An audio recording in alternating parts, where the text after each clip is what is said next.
बालनमाथि जहिले जसरी एट्याक भएको छ नि सर्वत्र, वकिलकोमा गयो त्यही, न्यायाधीशकोमा गयो त्यही, जहाँ गयो खालि भ्रष्टाचार, यति भ्रष्टाचार। यहाँ गरिबलाई नाङ्गे झार पारेर उहाँहरूले खानुहुन्छ। सबै राजनीतिमा बस्नेहरूले उहाँहरूले हजम गर्नुहुन्छ।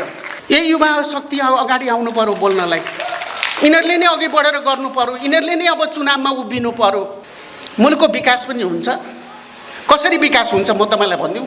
आई एम लेडी, म किचन चलाउँछु, भान्सा चलाउँछु।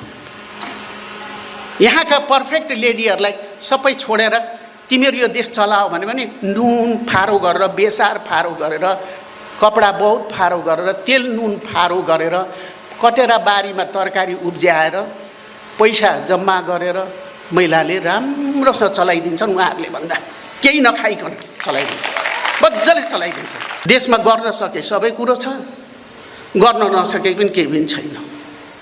गर्नु पर्यो नि।